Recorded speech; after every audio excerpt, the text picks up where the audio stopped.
Siapakah orang yang meneriakin waktu Yesus memasuki kota Yerusalem, Hosana putra Daud, Hosana putra Daud.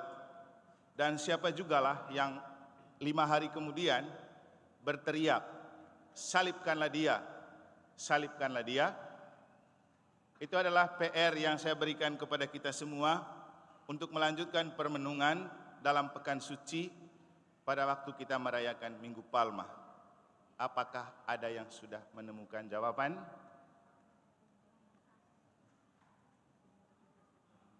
Berarti tidak ada yang merenung ini. Oh, Pak Gerix.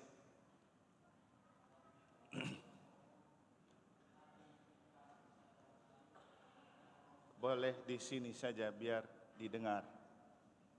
Atau ada mic?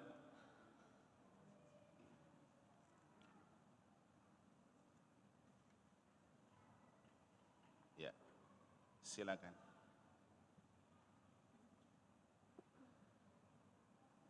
Terima kasih Romo. Saya coba menjawab.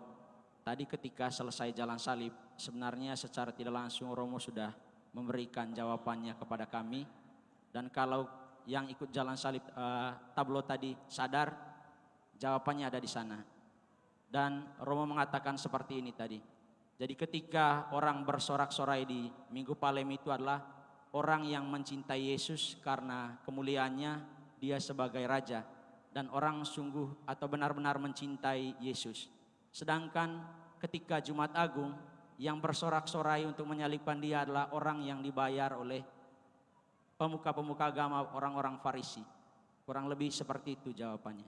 Terima kasih. Kecuali orang Manggarai yang sedang kor, tidak dibayar. Walaupun mereka tadi menyerukan, salibkanlah dia, salibkanlah dia. Oke, Bapak Ibu, kalau kita mencari tahu dan menjelaskan hal ini, tidak cukup khotbah pada kesempatan ini. Karena ceritanya panjang untuk menemukan siapa itu orang yang meneriakan Hosana putra Daud, siapa itu orang yang mengatakan salibkanlah dia. Kalau dalam konteks Paroki Mataram, berarti kita bisa temukan jawaban langsung. Yang serukan Hosana putra Daud adalah lingkungan Punia. Yang serukan salibkanlah dia adalah IKBM. Jelas jawabannya. Tapi kita kan hanya mengenangkan kembali peristiwa yang dahulu terjadi. Peristiwa yang dahulu terjadi. Tapi coba kita, ini kan katekese kontekstual ya. Dalam konteks kita coba mencari tahu orang seperti apa itu yang meneriakin Yesus itu raja dan siapa yang meneriakin raja yang perlu disalibkan. Tadi kalau perhatikan baik-baik tablo, itu jelas terlihat kelompok massa kan. Ada kelompok massa yang brutal. Ada kelompok massa yang soft, ada kelompok massa yang sedang pilu. Kelompok massa yang sedang pilu itu tampak dalam diri Maria dan kawan-kawan dan beberapa perempuan. Tadi di bagian sini mereka ya. Yang sampai waktu mereka menangis, prajurit ada yang nyeletuk bilang, sudahlah ngapain tangisin dia, rela saja gitu. Ada juga kelompok brutal dari belakang itu.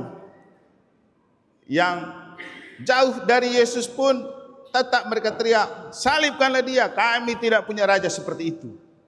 Nah, kita mau cari tahu siapa kelompok yang soft, siapa kelompok yang brutal.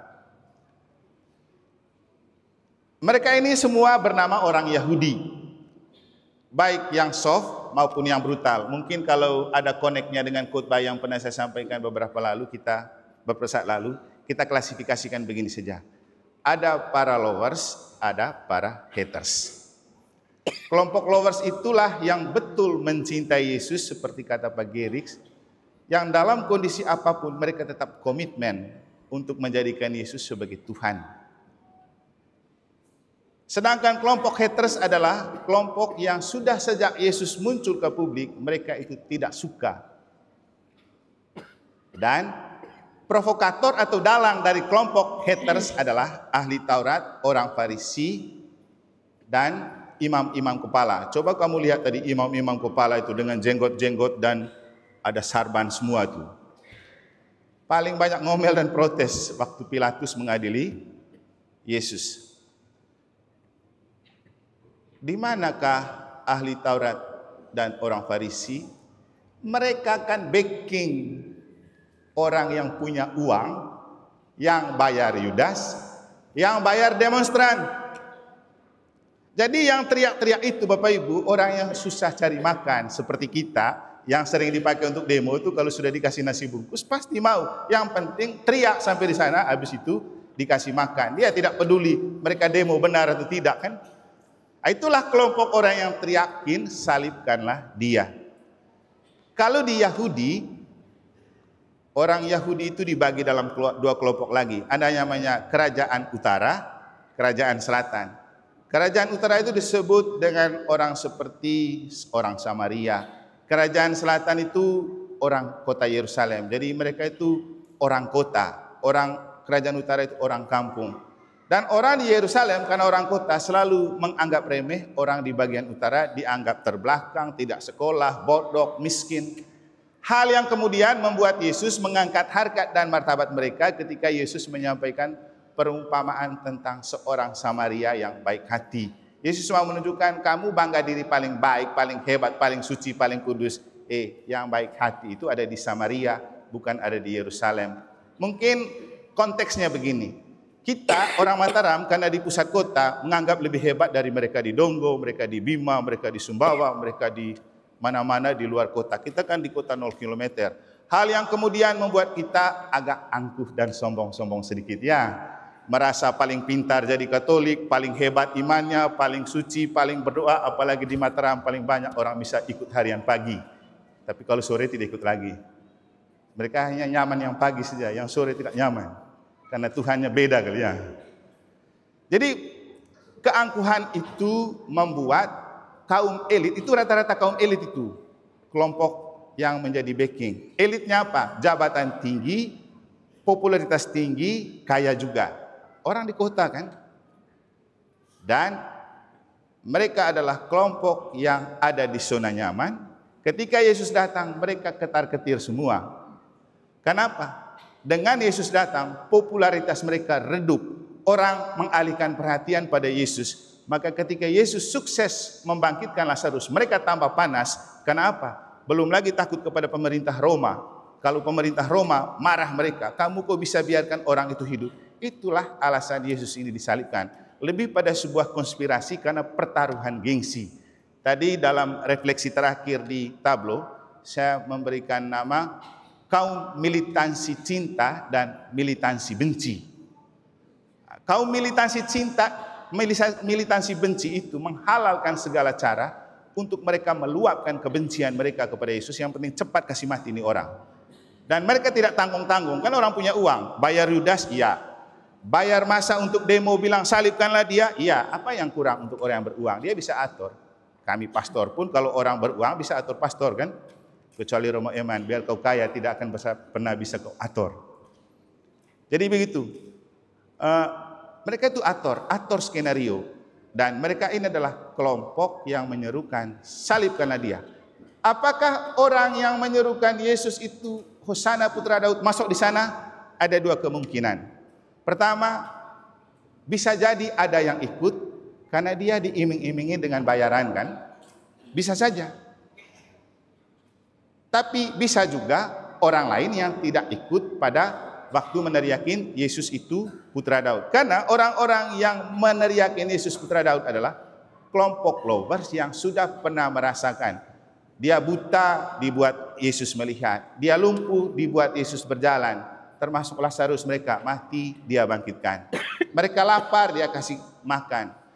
Itu adalah kelompok yang pernah mengalami sentuhan kasih Yesus. Hal yang membuat mereka sangat menaruh harapan pada Yesus sebagai penyelamat. Itulah mereka senang Yesus masuk kota Yerusalem karena mereka punya raja.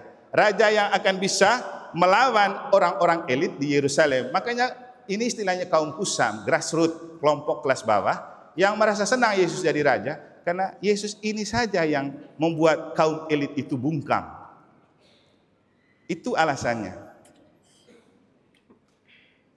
Jadi itu kelompok berbeda yang dikategorikan dengan militer lowing dan militer head. kelompok pembenci dan kelompok pencinta. Nah, kenapa orang membenci Yesus dan kenapa orang mencintai Yesus bahkan sampai hati terluka? Itu kaum lovers itu kan dilukai hatinya. Selain Yesus yang dilukai hatinya, mereka juga dilukain hatinya. Tapi seperti yang saya katakan hari Minggu Palma, di sini dan pada hari ini kita akan coba memaknai apa artinya cinta sejati sampai hati terluka. Jadi kesejatian cinta mereka, biarpun dilukai hatinya karena melihat Yesus menderita, tetap setia ikut. Sementara kelompok yang meneriakin salibkanlah dia, setelah Yesus mati bubar sudah mereka. Pergi cari makan siang karena sudah dibayar. Yang tersisa kalau dalam tablo tadi siapa? Satu orang prajurit yang tusuk lambung Yesus. Ya, dia ini kayak dipakai oleh Tuhan juga untuk menunjukkan bahwa lambung Yesus harus ditikam supaya kalau lambungnya luka, dilukai hatinya, dan dari hati terluka itulah mengalirlah cinta sejati. Dan memang begitu Bapak Ibu. Kamu kalau lihat buku TPE, ada salah satu prefasi yang kemudian berkata-kata, dari lambungmu mengalirlah sakramen-sakramen gereja. Karena kalau lambung dan hati Yesus tidak dilukai, darah dan air itu tidak mengalir. Itulah yang menghidupkan kita. Darah dan air yang mengalir dari hati Yesus. Itu yang dimaksudkan dengan mencintai sampai hati terluka. Jadi untuk kita maksudnya begini. Bapak Ibu, orang yang meneriakin Yesus disalibkan adalah kelompok muka uang kalau bahasa kasarnya. Dibayar oleh orang beruang. Yudas kan dibayar oleh orang beruang dengan 30 keping. Masa yang datang juga dibayar. Kemungkinan Pilatus pun disogok. Sampai dia mengubah keputusan. Karena awalnya dia tidak mau menyalibkan Yesus. Apalagi setelah Klaudia bilang, jangan, saya punya mimpi tidak enak kalau kau menyalibkan orang itu. Tapi dia berubah pikiran setelah Klaudia pergi. Tapi Klaudia punya cinta sejati sebagai seorang istri kepada Pilatus. Makanya tadi dia, kalau ditablokan, ada tukang posnya Klaudia untuk membawa surat cinta Klaudia untuk Pilatus. Siapakah dia? Berry. Berry kan yang bawa surat dari Klaudia tadi itu. Itu kalau serius nonton tablo. Saya kan kelihatan santai tapi serius saya menonton. Jadi Berry itu perantara surat cinta sejati dari Klaudia untuk Pilatus. Lalu setelah Pilatus menjawab, cinta sejati kalah dengan cinta akan kekuasaan dan uang. Ia tidak peduli lagi dengan suara dari Klaudia. Dia takut kehilangan simpati rakyat dan takut tidak diangkat lagi menjadi pemimpin, maka dia memutuskan menyalibkan Yesus. Meninggalkan cinta sejati untuk cinta akan harga diri dan uang. Bapak Ibu, godaan terbesar untuk kita kehilangan cinta sejati adalah uang dan harga diri. Orang gonta-ganti pasangan rela meninggalkan cinta sejati semua demi uang dan harga diri. Di gereja juga Bapak Ibu, kadang-kadang orang terlibat atau tidak terlibat tergantung juga uang dan harga diri. Mungkin saja saya dengar cerita di tempat lain, ketika Romonya Royal kasih umatnya uang, banyak umat yang dekat dan puji-puji. Giliran ganti Romo yang tertib untuk tidak sembarang kasih orang uang, mulai dia bercerita, Romo ini tidak bagus, tidak baik, tidak bisa, tidak ke gereja lagi, tunggu Romo lain. Terus kamu ke gereja cari uang, cari simpati atau cari Tuhan? Semoga tidak ada di Mataramnya. Jangan sampai lihat Romo Eman, tidak mau lagi terlibat dan ke gereja. Tidak kayak dulu, Romonya kasih kita uang. Jadi Romo bukan untuk pegang uang kan? Kalau mau pegang uang jadi pegawai bank saja, jangan jadi Romo. Kita kan dulu gaji 1,5 juta, sekarang sudah naik sedikit. Kamu masih lebih tinggi ya Ibu Yulia di yayasan. Kami kecil kok. Jadi jangan lagi berpikir bahwa kalau karena uang kita ke gereja. Tidak, itu yang membuat Yesus disalibkan, karena uang. Juga rasa sukamu kepada gereja jangan ditentukan oleh pendapatan dan uang dan harga diri. Gereja itu bukan tempat cari popularitas. Sudahlah, Yesus disalibkan karena kita terlalu muka uang dan cari populer. Coba mulai mengubah diri. Maka pertanyaan dari lagunya kamu tadi itu bagus sekali. Apa tadi? Yesus bertanya kepada kita, hai umatku, apa salahku padamu? Saya sejak mereka latihan, dengar itu lagu, sampai mereka habis berseringan-seringan ubi. Latih itu lagu. Tapi saya mau tanya, kamu sudah temukan jawaban dari pertanyaan Yesus itu? Hai umatku, apa salahku padamu? Sudah temukan? Tidak ada salah. Ibu Yuli geleng-geleng. Yang lain juga pasti tidak bisa temukan. Itulah kenapa saya suruh kamu tadi waktu Yesus meninggal itu menyanyikan lagu yang dinyanyikan oleh Ibu Yuli. Walaupun dalam masa Manggarai, itu jawabannya. Jawabannya apa? Bukan karena Yesus yang punya kesalahan, tapi kita yang punya kesalahan. Maka kita datang kepada Yesus dan meminta, bayang kue ami itu artinya Tuhan kasihanilah kami. Karena kami ini sudah orang berdosa. Yesus itu menderita dan mati karena kita orang berdosa.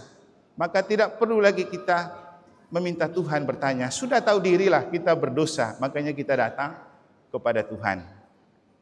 Jadi Bapak Ibu Saudara-saudari kurang lebih sepintas seperti itulah siapakah kelompok orang yang meneriakin, Hosana Putra Daud, salibkanlah dia.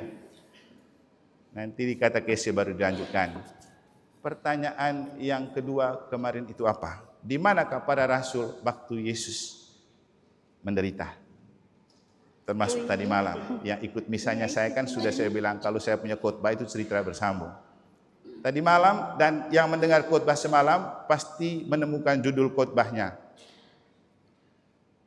Sebelum dan setelah perjamuan malam terakhir, para rasul itu kemana? Ada yang menemukan jawaban? Kalau kita kembali ke tablo dan kisah sengsara tadi, di awal dan akhir kita menemukan dua rasul. Di awal waktu diadili di Pilatus ada Petrus yang menyangkal bukan murid Yesus.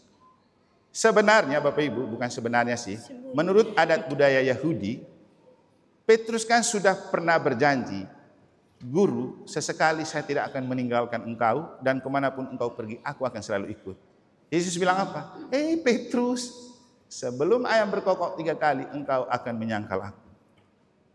Yesus membuktikan bahwa dia mau mengikuti Yesus dan menurut hukum Yahudi, kalau orang dijadikan terdakwa, Yesus kan bukan orang Yerusalem. Dan orang Yahudi sendiri diberikan privilege dan hak istimewa untuk masuk boleh membela orang yang diadili. Dan yang jadi orang Yerusalem kan Petrus. Karena dia orang di sana, orang Yahudi, orang di situ, dia punya kans untuk bisa masuk mendampingi Yesus dan dia mau memanfaatkan kesempatan itu. Sehingga sebenarnya dari cerita orang Yahudi, ini cerita dari guide yang ketika saya ke sana, Petrus itu mau ikut Yesus dan supaya akses masuk itu ada, dia harus menyangkal di pintu. Waktu ada yang bilang, itu juga murid orang itu. Dia bilang, bukan. Maksudnya, supaya kalau dia dianggap bukan murid Yesus, dia boleh masuk dan di dalam dia bisa bela Yesus. Tapi itu tadi, iblis yang menerjang Yudas juga menerjang Petrus sedikit waktu itu. Sehingga Petrus bilang, bukan. Kita lalu menafsirnya bahwa dia menyangkal. Tapi orang Yahudi agak membela diri sedikit. Itu bukan penyangkalan. Tapi cara mafia sedikit supaya bisa masuk. Nah, selesai itu Petrus dan para rasul tidak kita lihat lagi di jalan salib Yesus sampai ke Golgota. Hanya Maria dan wanita menangis. Dari di tablo ada rasul enggak? Tidak ada kan? Baru ada lagi seorang bernama Yohanes, murid yang dikasihi Yesus. Pada saat Yesus mau meninggal di kayu salib, hanya untuk menyerahkan Bunda Maria. Ketika melihat ibunya, Yesus panggil Yohanes. Yohanes, sini dong. Sekarang ini ibumu. Lalu dia bilang, ibu, kan saya mau mati. Ini anakmu. Sejak saat itulah Yohanes membawa Maria ke rumahnya bersama dengan ini. Nanti baru kita cerita di tempat yang lain dan kesempatan lain. bersama dengan Maria Magdalena yang oleh Da Vinci Code dilukiskan sebagai pacarnya Yesus. Maria Magdalena itu kan di novelnya Da Vinci Code dianggap sebagai kekasih gelap dan terangnya Yesus ya. Tapi kalau baca sebuah buku tentang Maria Magdalena yang ditulis oleh seorang pastor dari Cina kalau saya tidak salah, itu judulnya Saat-saat Intim Bersama Guru, dilukiskan bahwa Maria Magdalena ini adalah perempuan anak orang kaya di kota Magdala yang suka bermain harpa di mana-mana, kurang lebih seperti itu gambarnya. Dan dia adalah artis ibu kota yang selalu tampil di mana-mana. Itu ada gambar pertama di atas tuh. Kamu punya banyak gambar bagus tapi tidak tahu untuk apa gambar itu ditaruh. Itulah hebatnya Mataram.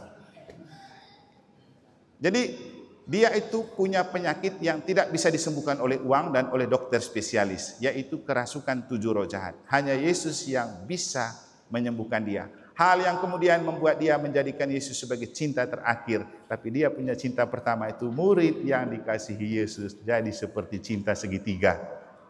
Cerita yang menariknya bagaimana Ibu Yuli tidak perlu terlalu dengar ya. Nanti kali berikut. Intinya Maria itu seperti dibawa ke rumah menantu begitu kalau dari perspektifnya Da Vinci Code. Tapi sebenarnya ini perintah Yesus. Karena Yohanes teman kecilnya Maria Magdalena, maka dibawalah ke rumah Maria Magdalena karena kebetulan dia juga orang kaya kan. Dan Bapak Ibu nanti di setelah Paskah kamu akan mendengar orang pertama yang pergi melihat kubur kosong itu Maria Magdalena ini. Nah, singkat cerita begini, Rasul itu baru muncul ketika disalib untuk menyerahkan ibunya. Nah, setelah menyerahkan ibunya, Yesus menghembuskan nafas. Dan inilah jawaban dari pertanyaan salah satu umat di Mataram yang sudah sesepuh. Saya tanya, kamu Katolik sejak kapan? Sejak lahir. Dan saya lihat sekarang dia sesepuh. Tapi dia tidak tahu kemana roh Yesus itu waktu sudah mati. Saya takut banyak yang tidak tahu memang. Cuman karena dia saja yang jujur ya. Kita kan banyak sok tahu dan pura-pura tidak tahu. Tuh. Disuruh ikut rekoleksi, tidak mau ikut. Padahal pengetahuan iman minim. Kita khotbah siap baik-baik, nanti bilang terlalu lama romo khotbah itu. Padahal pengetahuan iman tidak ada, maunya cepat-cepat. Kalau cepat-cepat, Bapak Ibu, habis baca Injil, mari kita merenungkan dan doakan aku percaya. Selesai, cepat bisa. Tapi kamu mau datang untuk dapat apa? Ada yang begitu, habis misa pagi keluar, yang dibahas, romo ini lama sekali padahal kita mau kerja. Kau datang misa hanya formalitas itu tidak ada gunanya. Dengar dong sabdanya, apa untuk kita, itu penting. Jadi kemudian saya mau menjelaskan itu. Kemana roh Yesus itu? Yang saya rasa menarik dari pernyataan ibu itu ketika dia bilang, waktu Yesus sudah meninggal, rohnya itu ke surga atau ke neraka. Kalau dia bilang kemana, saya maklum dan saya suka yang begitu. Kemana? Karena tidak tahu. Ini ke surga atau neraka. Yang saya rasa kagum ya begini, masa roh Yesus ke neraka coba? Tapi jangan tertawa umat Mataram, itulah pengetahuan iman kita. Disuruh katekesi tidak mau, disuruh rekoleksi tidak mau, diajarkan iman yang benar, bilang kami sudah hebat. Ya, yang gitu-gitu tuh bertanya, kemana roh Yesus? Nah ini jawabannya. Kita tahu bahwa Yesus menghembuskan nafas itu, pernah saya jelaskan. Secara vertikal, dia mengembalikan roh yang Bapa beri kepada dia waktu dia berdoa di Taman Getsemani, supaya dia dikuatkan, mampu memanggul salib dan sampai ke Golgota. Itu roh Tuhan dari Bapaknya. Makanya sebelum dicambukin dia bilang apa? Bapa, hatiku sudah siap, sekarang kebas. Gitu. Karena rohnya sudah masuk. Nah, Yesus tahu diri sampai disalib, dia kembalikan roh itu kepada Bapa dengan menghembuskan nafas terakhir. Makanya dia bilang, ya Bapa, ke dalam tanganmu kuserahkan nyawaku. Dia serahkan kembali nyawa itu. Sampai 3 hari datang lagi untuk bangkitkan. Berarti jawabannya kembali kemana? Ke Bapa toh. Bukan jawaban orang Bapak Bengot, kata mereka orang Manggarai, ke neraka. Itu jawaban orang Bapak Bengot tuh. Bapak Bengot artinya sudah bodok tolol lagi. Tidak ada roh Tuhan ke neraka. Terus secara horizontal dan ke bawah, itu dia menghembuskan nafas itu memang dia kembalikan kepada Bapa. Tapi pada saat itu dia menghembuskan roh itu kepada kita. Itu kalau dalam ilmu kitab suci, eksegese, di penginjil Yohanes, karena ini kisah dari Injil Yohanes, Maksudnya, Yesus mengembuskan nafas terakhir untuk mengembalikan kepada Bapa dan dianugerahkan kepada kita. Makanya kita hidup. Jadi sudah jelas jawabannya. Rohnya itu kemana? Ke Bapa dan ke kita. Selesai, tidak ada ke neraka. Dan terakhir, kita akan memaknai cinta sejati itu kenapa harus dengan hati terluka. Jawabannya, karena kalau hati Yesus tidak dilukai, darah dan air tidak mengalir untuk kita. Dan memang John Powell kemudian melukiskan dalam bukunya bahwa cinta sejati memang harus sampai hati terluka. Kenapa harus sampai hati terluka? Ini hubungannya. Kita bicara tentang iman militan, pertobatan ekologis, dan siarah pengharapan, itu hanya bisa direngkuh dan dirawat dengan cinta sejati. Cinta sejati itu tentang keberanian membuka hati dan memberi diri tanpa pamrih dan tanpa pilih kasih. Yesus bilang apa? Tidak ada cinta yang lebih besar daripada cinta seorang yang memberikan nyawanya untuk sahabatnya. Cinta sejati selalu mengalir dalam hati yang dilukai dan tak pernah mati karena kematian raga. Seperti Yesus, setelah dia mati, masih juga ditombakin. Karena apa? Untuk mengalirkan cinta sejati dari lambung dan hatinya. Kan dia sudah mati. Jadi walaupun sudah mati, cinta itu tidak akan pernah mati seiring matinya badan. Dan hal ini pernah diakui seorang filsuf bernama Gabriel Marcel dari Perancis. Waktu kecil mamanya meninggal. Ketika dia besar, dia selalu merindukan untuk bertemu mamanya yang dia tidak tahu seperti apa dia. Dibuatlah sebuah refleksi dalam filsafat manusia. Hasil dari refleksinya menemukan bahwa sudahlah, begitu manusia lahir, ia sudah siap untuk mati. Tapi kematian bukanlah akhir dari segala-galanya, karena cinta tidak pernah mati. Ya, dan cinta memang tidak pernah mati. Dan walaupun hari ini kita merayakan Yesus mati, cintanya tidak pernah mati untuk kita. Karena kalau mati, ngapain kita bodoh-bodoh datang merayakan Yesus yang mati? Karena badannya saja yang mati, cintanya tetap hidup untuk kita. Bapak, Ibu, Saudara-saudari, cinta sejati, bahkan dalam luka dan kematian raga, ia selalu mengalir dan menyala. Menyala yang lebih menyala daripada baju merah dan lipstik merah yang kita pakai sekarang. Cerita penjahat yang bertobat bisa menjadi sebuah inspirasi untuk kita di akhir kisah penyaliban. Hanya mau menunjukkan cinta sejati mengalir dari hati yang terluka dan mengalir dari badan yang mati.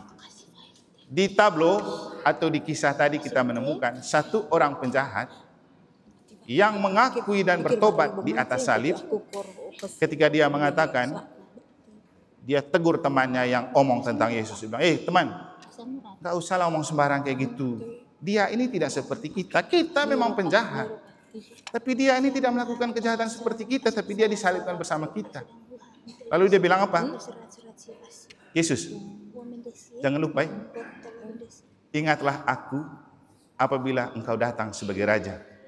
Yesus bilang apa? Tenang bro, saat ini juga engkau sudah berada bersama dengan aku di dalam Firdaus. Cinta sejati tetap mengalir walau hati terluka, dan tetap hidup dan menyala walaupun badan sudah mati. Semoga Tuhan memberkati. Amin.